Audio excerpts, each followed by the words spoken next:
when it comes to the backhand return of serve, there's a few key things that we need to get right. And look, it's a really difficult thing. It's one of the most difficult things I see at the amateur level, even above that, where the rally can start either really good or really bad. And often it's the latter where it starts really bad. So I want to just take a few moments and dissect a few little things here with this backhand return of serve. So I don't know if you're noticing anything so far.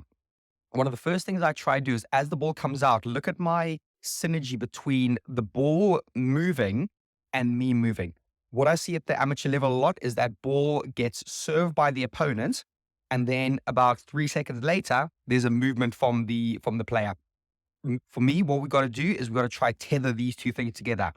As the ball gets hit, I'm starting to move.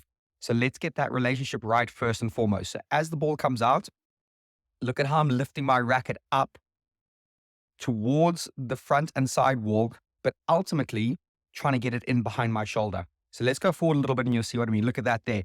So you'll notice that my racket head now is pretty much in line with the back of my head or even my left shoulder there. It's in a nice solid position. And you'll notice that I'm showing the full face of the racket to the front wall, to the ball.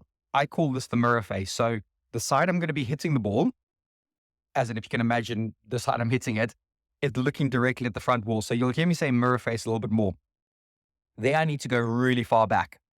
It's not often that you have to use your left leg for the return of serve on this side, but there, that ball was hitting really deep on the side wall. I'm watching it nice and side on, and ultimately trying to make sure that I'm in a very side on position as I'm making contact. That's the ultimate goal here. There's something really small and nuanced I just want to point out in this one in particular. It won't happen in some of the other ones. Have a little look at that wrist angle. I've actually cocked my wrist a little bit more, and you'll see my racket face is even more slightly open because this ball is a difficult serve and it's dropping in behind me.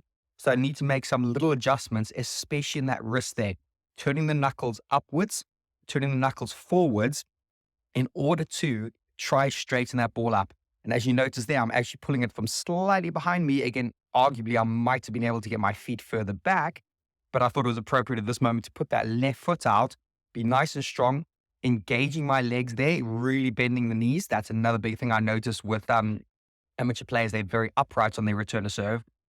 As I'm hitting it, I'm trying to stay side on through the contact point, letting my follow through release, letting it go so you can start to see it's pointing upwards into the front wall. And that also kicks me back out to the tee, ideally take your position there. So now I'm blocking off all of these areas there for my opponent to try hit down the line. I'm not really going to focus too much on the return to the tee, but you can see the transfer of weight naturally goes back, doesn't it? Personally, a very big fan of that back foot swinging around the back there. For me, that kicks you nicely back to the tee and keeps a semblance of a side-on position as you're moving back. So let's have a look at some of the other ones that we're going to notice. But those are pretty much some of the main points. I'm in a nice neutral position, tend to be towards the corner of the service box and it's just a bit of an angle behind. So for me, it's anywhere between where I'm standing. Okay, maybe it's a little bit further forward, anywhere between there and about there. That's the ratio. That's the place you want to be returning your serve from. A lot of players, they dropping back there somewhere. They might maybe standing really next to the side wall feeling fearful. It's roughly about a racket's length at an angle from the back of the service box. I think that's a real cool way to look at it. I'm slightly open, as you'll notice. I'm not too close. I'm pretty neutral.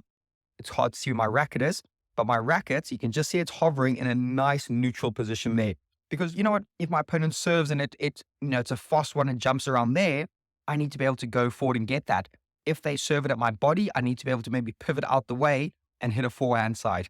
So I think this position, this nice neutral position, I know this sounds really obvious, but watching also is key. I see a lot of people get to that position and guess where they're looking? They're looking at the front wall.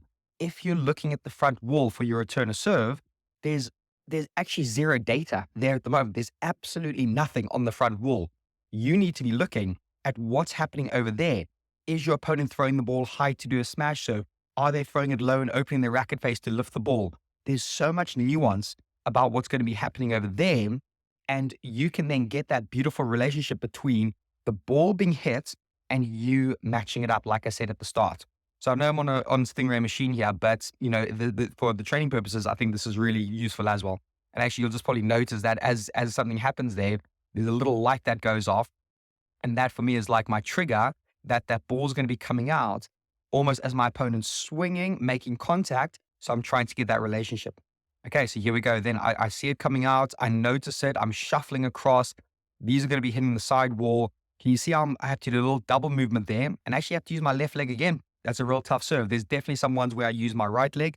There, I'm in a bit more of a neutral base. I haven't thrown the left leg out fully, but the key to this is a solid base. That's the one thing we're going to see a little bit more in these other videos. That really, really solid base to be able to get the ball down the line. Let's just notice where I'm hitting it. Up into, bottom of zone 4. I've got a little relationship here. Let me just draw it on for you. So I talk about the 4 zones: zone 1, zone 2, zone 3, zone 4. For me, a lot of the return of serve, we want to be up into those zone 3 and zone 4 areas around there. Very rare do we want to do 1 and 2. 2, especially not almost ever, I don't think, on a volley return of serve. 1 for a volley drop, maybe if you want to go in there a bit short. But I love this idea about those 4 zones. So as it hits, chipping it through, look how that ball hits that front wall and goes up. That's because of my open racket face, the trajectory, like throwing the ball upwards, following through upwards, transferring my weight. So as it hits the bottom of zone 4, it kicks up a little bit and can get some real depth on it. Let's have a look there. So that's a pretty nice return of serve. I'll take that. Really deep, resetting my position. Okay, let's have a look at what else is going on. There we go. So now I'm using my right leg. So my right leg actually comes across my body. And I'll be super honest. I was really interested watching this because I thought I was doing it slightly different. And that's why I love video, because even myself, I'm learning when I'm watching it a bit. And you'll notice a few of my right legs, they tend to step slightly across the body. And this is the thing I just want to make a point. Look at that rotation. Look at that turn. I've really loaded up. I'm really in a good optimal position to strike that ball. Yes, my base, I would say, isn't perfect. And maybe with a bit more practice, I'd get that base a little bit better. And what I mean by that, I'm pretty much thinking, does that foot go over there? So my left foot, so I had to think about that for a sec. Does my left foot go over there to create a little bit more of a solid base? I'm working on that and developing it. But right now, I think I needed to kind of step into that position. A little bit close, if I'm honest. Like, you can almost see my back's a bit straight. Ideally, I'd like my back about that angle. So I'm leaning in. I had to create a little bit of space there, not in an optimal position with what's going on there. But the key thing here, arm is locked out. The wrist is nice and cocked. At this moment, the racket head is slightly above the wrist. And all those things are cool. Again, there was a nice solid one. Zone 3, I hit that a bit harder, so I went a bit lower. You notice my follow through releases. There's a lovely, there we go. Let it go. Let that racket go through the ball. And that's an interesting point because of all this good loading and what I've done here and my decent foot position. I'm in that optimal position to have absolute freedom in my swing. I want to say that again. The return of serve is so much about having freedom in your swing. Can you be good enough down there, and can you be good enough with what your body's doing positional wise to be able to release? And you see, we're just in these really nice positions, little notes on the grip, that top finger's up, and then the other fingers, again, it's always hard to draw on that one. Those other fingers are angled. You can probably notice the grip is sitting in the fingers, not sitting in the palm. Hard to kind of see there, but I've got a whole dedicated video for the grip as well, so you can have a little look at that. Nice turn position, and then releasing and following through. So let's look at a couple more to finish this a little bit off. Get my nice neutral position, move at the right moment, a little bit of a skip. That ball goes out. Fine. Let's reset to the next one. Yeah, very similar. I have to step across, even have to step at a more of a big angle there. But as I'm going in, I've got that, what I call the lollipop lady look. I know that might sound a bit strange, but I'm holding my racket up like a massive stop sign, like a lollipop lady would do when she's letting kids cross the street. I'm not sure what part of the world you're in, if you have that or not, but if you're unsure, Google lollipop lady and you'll know what I mean. So as this ball is going around, look at that optimal turn, that optimal position. My racket's now in a great place. Strong base. Am I going to swing freely? I would hope so. Yep, decent. Angle of the back, slightly better. Again, if I was to keep coaching myself with this, I would tell myself, right, you need to probably be in a slightly better position to even be more free.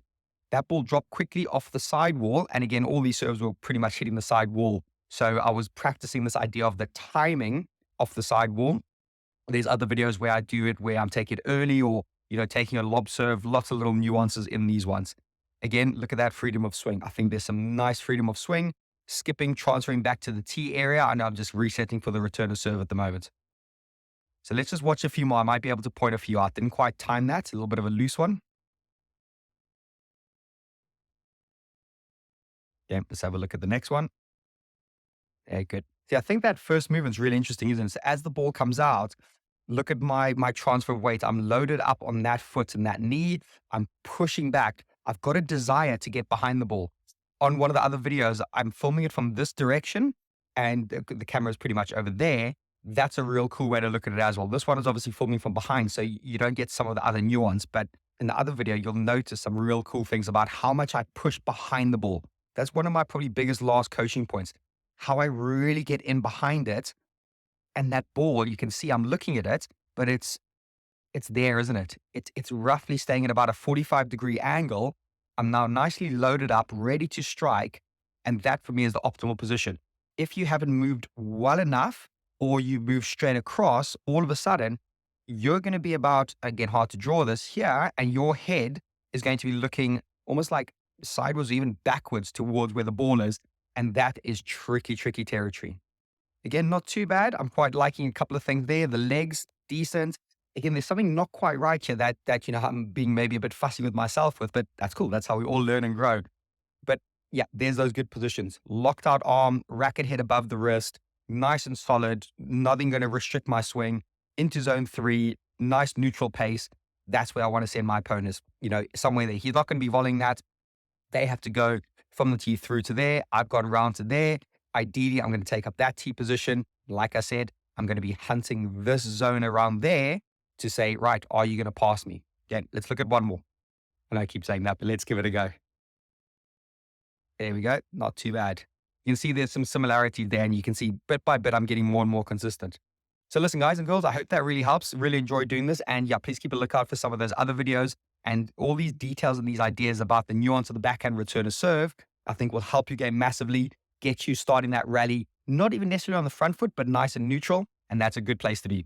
Take care, and we'll see you soon.